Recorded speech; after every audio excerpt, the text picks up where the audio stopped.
Check out this new housing market data that came out today, which poses a problem for the Federal Reserve Bank. What it says is that according to the National Association of Realtors, the number of signed contracts for homes jumped by 0.8% last month when they were expected to fall by 2.3%. And in addition to that, we're also seeing mortgage applications jump. Last week, we saw mortgage applications jump by 2%, and now we're seeing mortgage applications much higher than where they were expected to be, and we're seeing contracts to purchase homes today at the highest levels since August of 2022. Why is this such a big deal? Because the Federal Reserve Bank is actively working to raise interest rates to cool down inflation, and they're raising interest rates as a way to cool down demand. The Federal Reserve Bank needs to see demand for things come down. That way they can see inflation come down. Demand for what?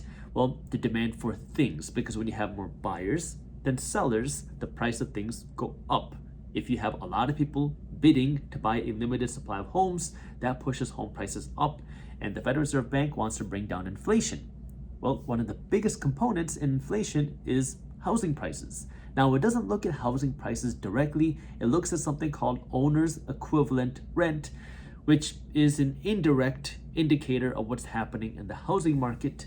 But the inflation numbers that the Federal Reserve Bank is looking at, which is the CPI, the core inflation numbers, one of the biggest numbers in this inflation number that the Fed keeps their eye on is housing. And housing is, well, determined by supply and demand.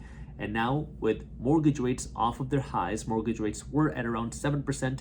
Now they're at around 6.5% for a 30-year fixed rate mortgage.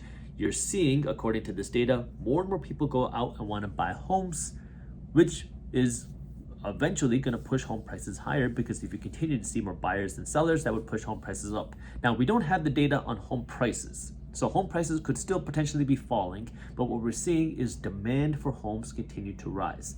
And this is something you're going to want to pay attention to, especially with what the Federal Reserve Bank is going to want to do, because the Fed in their last meeting essentially said that their work is done or close to being done, so they might not have to raise interest rates much more.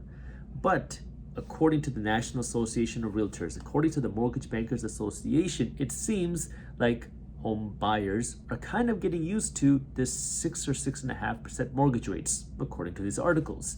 And so people are just kind of accepting that this might be the new norm for a little while, which is encouraging people now to want to go out and buy a home, even though home prices are significantly higher.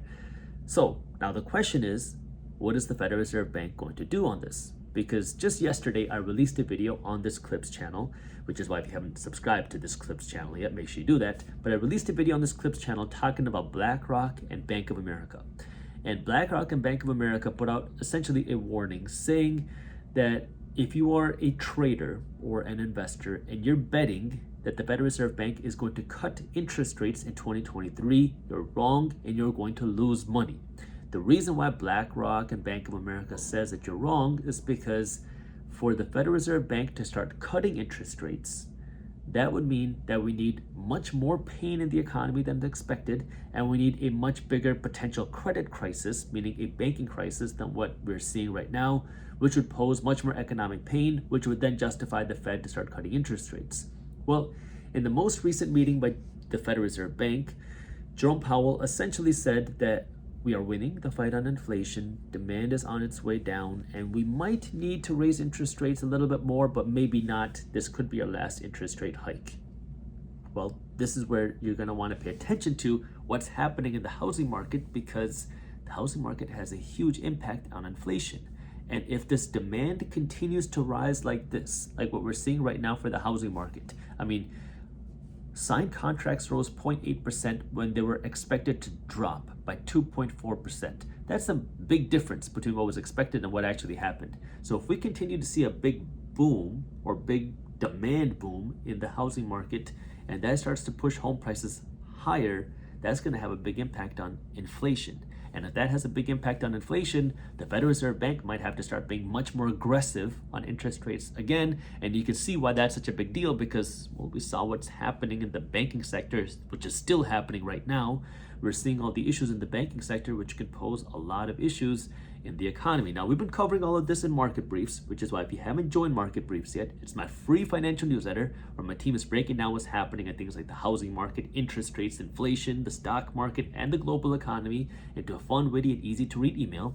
So if you haven't joined Market Briefs yet, you can read it in less than 5 minutes every morning, and I got the link for you down in the description below. But this is where you might be wondering, why are mortgage rates falling when the Federal Reserve Bank is raising interest rates? And the reason why is because the interest rate that the Federal Reserve Bank sets is just one aspect which influences mortgage rates. So the Federal Reserve Bank influences what's called overnight lending.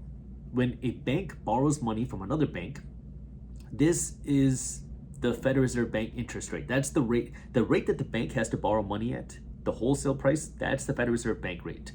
So when the Federal Reserve Bank raises interest rates, it makes borrowing costs for banks higher, because now the price that banks have to pay to borrow money, this overnight lending rate, the Federal Reserve Fund, the federal funds rate, this rate goes up. So it makes the cost that banks have to pay higher, which pushes mortgage rates higher, but that's not the only factor that pushes mortgage rates higher. The second thing that impacts mortgage rates are bond yields, which means lending prices.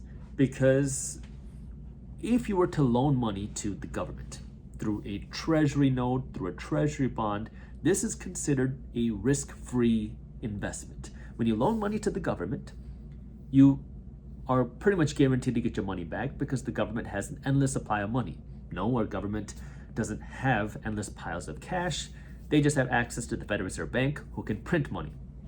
So it's considered a risk-free investment because when you loan money to the government, you can get your money back. Well, when the banking crisis started with Silicon Valley Bank, we saw a lot of people move their money.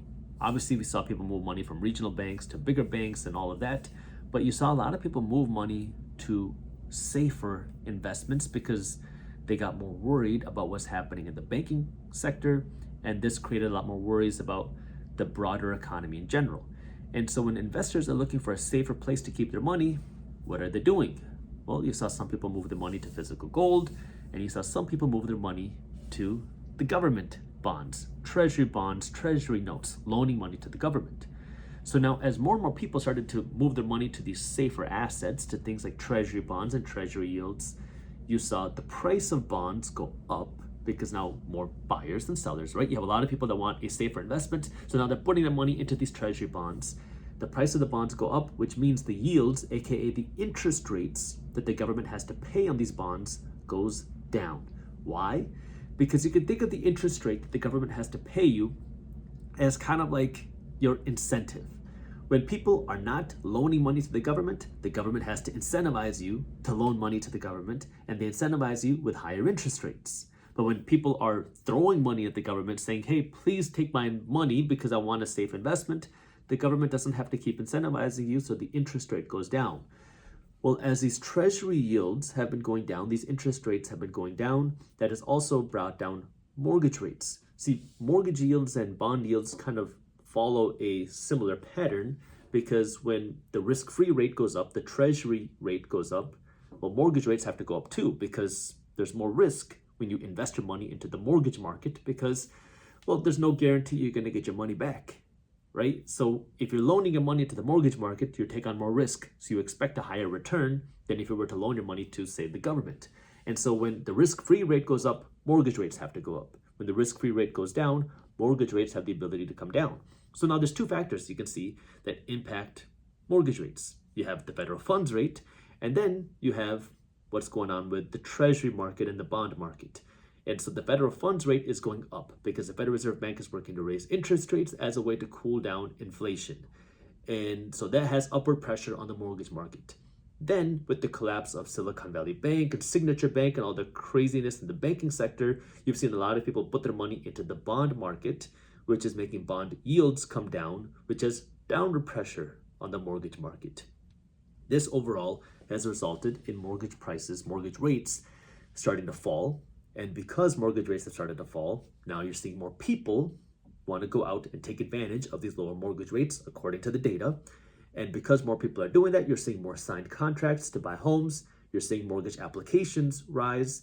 I mean, mortgage contracts are at the highest level since August of last year. So if that continues, then that would mean that probably home prices will start to rise. If we start to see home prices start to rise, that could put upward pressure on inflation numbers. If that puts a, let's call it, surprising upward pressure on inflation numbers, well, then the Federal Reserve Bank is going to be in an even tougher situation, because then that would mean inflation would be rising because the prices of things around us are still rising, and housing prices are one of the biggest factor in our inflation numbers. So if inflation numbers are rising and we're still seeing issues in our economy, now you can start to see where the Federal Reserve Bank is going to have to make even bigger decisions, where now, what do? Do you raise interest rates to continue fighting inflation, or do you start working on not causing more pain in the economy? This is where it pays to pay attention. We'll be keeping you posted on this channel and market briefs, which is why if you haven't subscribed yet, make sure you do that. But also the importance of patience, because you can see that there's still a lot of money out there. People are still having the ability to afford these high prices for homes. You're seeing it through the data, and it's going to be interesting to see what happens with home prices, because if there's still a lot of money out there, we're also seeing a lot of refinancing start to grow. I didn't mention this yet, but in addition to mortgage applications rising, we're also seeing refinancing start to boom again. So people are pulling out more cash out of their homes. So more cash entering the economy, which could result in higher inflation in the coming months. So something to pay attention to about what's going on in the housing market. Let me know what you think about this. Is this going to be good for inflation, bad for inflation, good for the Fed, bad for the Fed? I would love to hear your thoughts down in the comments.